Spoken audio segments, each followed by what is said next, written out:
Slick back.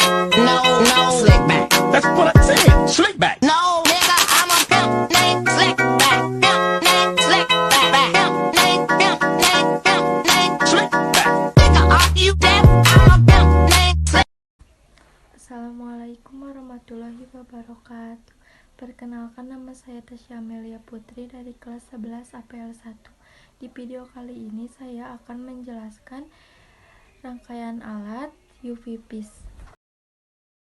Spektrofotometer UV-Vis adalah instrumen analitik yang digunakan untuk mengukur daya absorbansi suatu cairan yang memiliki gugus kromofor terhadap panjang gelombang cahaya tertentu. Spektrofotometer UV-Vis bekerja dengan cara mengirimkan cahaya dari sumber cahaya melalui sampel cairan dan kemudian mendeteksi cahaya yang muncul di sisi lain. Perangkat ini memungkinkan kita untuk mengukur seberapa banyak cahaya diserap oleh sampel pada panjang gelombang tertentu, sehingga memberikan informasi tentang keberadaan atau konsentrasi senyawa tertentu dalam sampel. Cairan yang memiliki gugus kromofor seperti senyawa aromatik, senyawa dengan ikatan rangkap atau senyawa yang mengandung gugus -OH atau -NH dapat menyerap cahaya pada panjang gelombang tertentu, dan dengan menggunakan spektrofotometer UV-Vis kita dapat mengukur seberapa banyak cahaya yang diserap oleh sampel pada panjang gelombang tersebut. Dengan demikian, spektrofotometer UV-Vis sering digunakan dalam analisis kualitatif dan kuantitatif senyawa organik dalam berbagai bidang seperti kimia, biokimia, dan farmasi. Spektrofotometer UV-Vis adalah suatu instrumen yang digunakan untuk mengukur absorban suatu sampel pada panjang gelombang tertentu.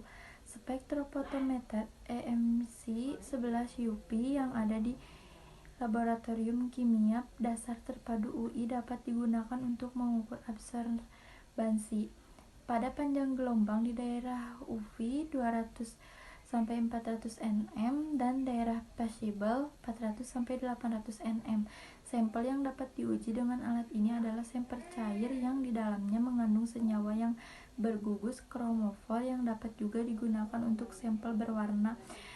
Alat ini merupakan jenis spektrofotometer UV-Vis single beam atau hanya memiliki satu berkas sinar untuk kebutuhan praktikum.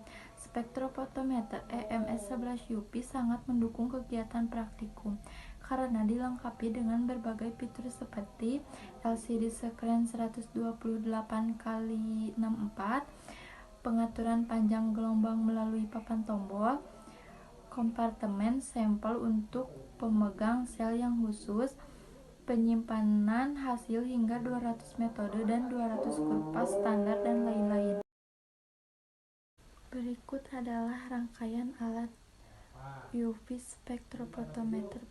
Fungsi masing-masing bagian. 1. Sumber sinar polikromatis berfungsi sebagai sumber sinar polikromatis dengan berbagai macam tentang panjang gelombang untuk spektrofotometer. UV menggunakan lampu deuterium atau disebut juga heavy hidrogen. Vis menggunakan lampu tungsten yang sering disebut lampu wolfram. UV-Vis menggunakan fotodiode yang telah dilengkapi monokromator inframerah lampu pada panjang gelombang IR. 2. Monokromator berfungsi sebagai penyeleksi panjang gelombang, yaitu mengubah cahaya yang berasal dari sumber sinar polikromatis menjadi cahaya monokromatis. Jenis-jenis monokromator yang saat ini banyak digunakan adalah grating atau lensa prisma dan filter optik. Jika digunakan grating, maka cahaya yang akan diubah menjadi spektrum cahaya, sedangkan filter optik berupa lensa berwarna sehingga cahaya yang diteruskan sesuai dengan warnanya. Lensa yang dikenai cahaya. Ada banyak lensa warna dalam suatu alat yang digunakan sebagai dengan jenis pemeriksaan. 3. Sel sampel berfungsi sebagai tempat meletakkan sampel UV vis dan UV vis menggunakan kupet sebagai tempat sampel. Kupet biasanya terbuat dari kuarsa atau gelas, namun kupet dari kuarsa yang terbuat dari silika memiliki kualitas. 4. Pada spektrofotometrium, pipis berfungsi untuk menangkap cahaya yang diteruskan dari sampel dan mengubahnya menjadi arus listrik. Syarat detektor spektrofotometer adalah memiliki sensitivitas tinggi sehingga daya radiasi yang kecil dapat terdeteksi sehingga waktu respon yang singkat dan juga stabil. Sekian dari saya. Wassalamualaikum warahmatullahi wabarakatuh.